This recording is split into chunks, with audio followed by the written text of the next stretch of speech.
मुरली वाले ये क्या हो रहा है, पाप हंसता धर्म हो रहा है। पाप आज हंस रहा है और धर्म रो रहा है। सोचो संसार में ऐसे ऐसे पाप बढ़ रहे हैं। अब जो है भगवान शिव जी कथा श्रवण करने के लिए गए कुंभज ऋषि के पास। कुंभज ऋषि के पास कथा सुनने के लिए क्यों गए? तो कुंभज ऋषि अपने जीवन में 3 काम किए थे। इस व्यास गद्दी पे बैठने वाला जो भी व्यक्ति है व्यास, वो अपने जीवन में 3 काम अगर करे तो उसकी कथा में भगवान शिव जी अवश्य आते हैं। गारंटी है राम कथा की। शिव माने होता है कल्याण, कल्याणकारी। रुद्राष्टकम पढ़ेंगे तो उसमें आता है कलातीत कल्याणकारी, सदा सज्जनानंद दाता पुरारी। शिव जी का नाम होता है कल्याण। शिव माने कल्याण। व्यास गद्दी पे बैठने वाला व्यक्ति अगर अपने जीवन में 3 काम करेगा वह कुंभज बन जाएगा, और जो कुंभज जैसा बन करके कथा करेगा उसकी कथा में भगवान शिव अर्थात कल्याण होने ही वाला है। इसमें कोई 2 राय नहीं है। 100% कल्याण होएगा, इसमें कोई 2 राय नहीं है, गारंटी है। तो कुंभज ऋषि ने 3 काम किया था। पहला काम क्या किए कुंभज ऋषि? पहला काम किए थे विंध्याचल पर्वत को झुका दिए थे। दूसरा काम क्या किए थे कुंभज ऋषि? समुद्र को पी गए थे। और तीसरा काम किए थे वातापी और इलवत नाम के दैत्य थे दंडक वन में, उनको जला करके भस्म कर दिए थे। ये 3 काम जो भी करेगा उसकी कथा में भगवान शिव जी जरूर आएंगे। पहला काम क्या किए थे? विंध्याचल पर्वत को झुकाए थे कुंभज ऋषि। विंध्याचल का मतलब क्या है? तो विंध्याचल का मतलब है अहंकार। विंध्याचल इतना बड़ा पहाड़ था, विंध्याचल के अंदर अहंकार था कि मैं भगवान सूर्य की भी गति को रोक सकता हूँ। और इतना बड़ा विंध्याचल कि भगवान सूर्य को भी एक बार रोक लिया। सूर्य भगवान कुंभज ऋषि के पास में गए, बोले महाराज ये विंध्याचल आपका चेला है, इसको आप ही समझा सकते हो। कुंभज ऋषि आए हैं और विंध्याचल से बोले विंध्याचल मुझे जो है उत्तर भारत से दक्षिण भारत जाना है, और तुम इतने पढ़े हुए हो, मैं तुमको पार कैसे करूं? एक काम करिए, तुम लेट जाइए, और जब तुम लेट जाओगे तो मैं उस पार चले जाऊंगा, और जब मैं वापिस आऊंगा तो तुम फिर खड़े हो जाना।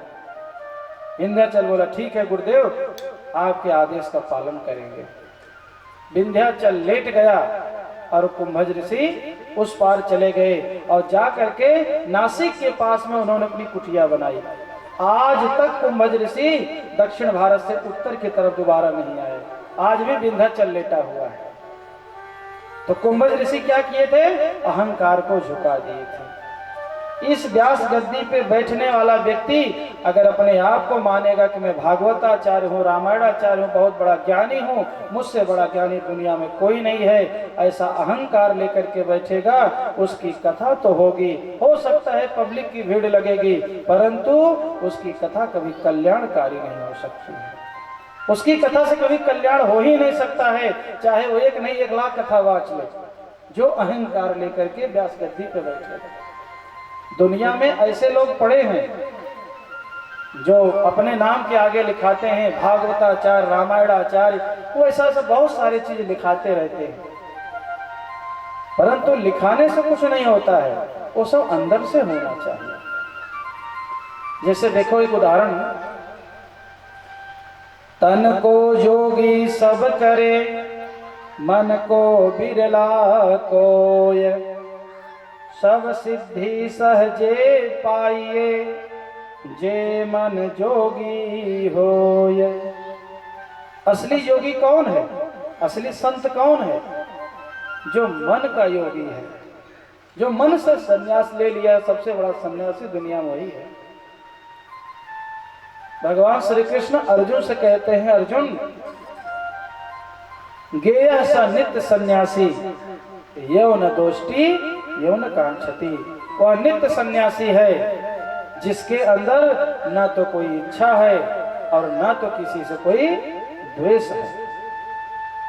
अहंकार को कुंभज ऋषि झुकाए और उनकी कथा में उनसे कथा सुनने के लिए भगवान शिव जी उनके पास आए। पहला चीज। दूसरा, कुंभज ऋषि समुद्र को पी गए थे। समुद्र को पी गए इसका मतलब क्या है? तो समुद्र का मतलब होता है लोभ। इस व्यास गद्दी पे बैठने से पहले जिसने लोभ को पिया है उसकी कथा में भगवान शिव जी आते हैं। कितने लोग ऐसे हैं लोभ को नहीं पी पाए हैं। कथा करने से पहले उनका डिमांड फिक्स हो जाता है कि हम 1 लाख रुपए लेंगे तब कथा करने आएंगे। 20-20 लाख रुपए की आज कथा बिक रही है, कथा की बोली लगती है। कितने कथावाचक ऐसे हैं उनको आप अगर बुलाओ तो आपका ये खेत और घर बेचना पड़ जाएगा। कथा से आपका कल्याण नहीं होगा, कथा से संपत्ति नहीं बढ़ेगी, उल्टा आपकी जो संपत्ति वो विनाश हो जाएगी। ऐसे भी आजकल कथावाचक हैं जिसकी कथा कम से कम 20 लाख रुपए से कम नहीं होती है। समुद्र का मतलब है लोभ। व्यास गद्दी पर बैठने वाला जो व्यक्ति होता है उसके अंदर लोभ नहीं होना चाहिए। 1 रुपए का भी लोभ नहीं होना चाहिए। अगर लोभ है जीवन में वो कथावाचक नहीं है, वो व्यास नहीं है।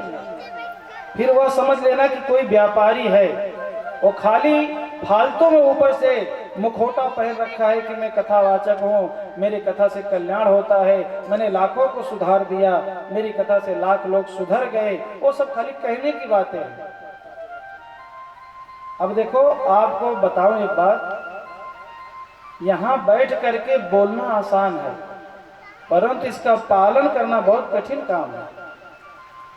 9 दिन कोई कथा करे और कथा करने के बाद में जब उसकी विदाई होने लगे, अब जो कथा करवा रहा है वो कह दे कि अच्छा बाबा ठीक है, अब हाथ जोड़ रहे जाओ, हमारे पास कुछ दक्षिणा नहीं है, वो बाबा तुरंत ही चिमटा उठा लेगा। ऐसे हमको देख रही हो, 9 दिन मेहनत किए हैं, अगर तूने दक्षिणा नहीं दिया तो श्राप दे के भस्म कर देंगे। ऐसे ऐसे लोग पड़े संसार। तो उसी की कथा जो है कल्याणकारी हो सकती है जिसने समुद्र को पिया हो, अर्थात जिसने लोभ को पिया हो। 1 रुपए की इच्छा नहीं है जिसके अंदर। अच्छा आप सोचो, कथा प्रसाद है, शंभु प्रसाद सुमत हिय हुलसी। ये कथा का क्या है? भगवान शिव जी का प्रसाद है। प्रसाद को बांटा जाता है कि प्रसाद को बेचा जाता है? आप बताओ। जैसे भी आप लोग थोड़ा देर के बाद 2 घंटे के बाद में आरती जब हो जाएगी और कौशल्या प्रसाद लेके खड़ी हो जाए, 1 मुट्ठी प्रसाद 10 रुपए में, कोई लेगा? है? कोई लेगा?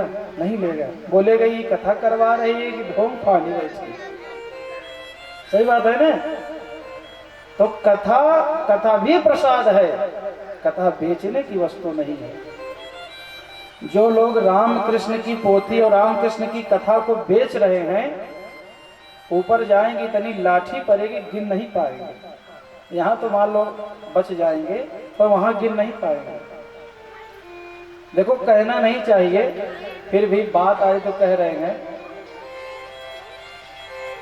कथा करते करते कई साल हो गए, हमको तो याद नहीं कितने साल से चल रहा है। आज तक कथा के नाम पे हमने 1.25 का सिक्का किसी से कभी मांगा नहीं है। कौशल्या जब हमारे पास फोन की गुरुजी को कथा करवाना है, इन्होंने पूछा कि गुरुजी खर्चा कितना जाएगा। हमने बता दिया कि भैया हमारे साथ में जो लोग रहते हैं उनको तो भाई चाहिए क्योंकि सबका बाल परिवार है। रही बात हमारी, तो हमको 1 रुपए आपसे नहीं चाहिए। पूछ लो, मैं बोला 1 रुपए हमको नहीं चाहिए, हमको कुछ नहीं चाहिए। अरे बोले गुरुजी कुछ तो, हमका कुछ नहीं, मुझे अपने राम जी को बेचना नहीं है। इसलिए लोभ नहीं रखना चाहिए कि कथा के बदले हमें कुछ मिलेगा। और जो लोग लोभ करते हैं वो कथावाचक नहीं है, वो तो व्यापारी है। अरे किसी के पैसे धन दौलत देने से किसी का थोड़ी कुछ भला होता है। और वैसे भी पायो जी मैंने राम रतन धन पायो। इससे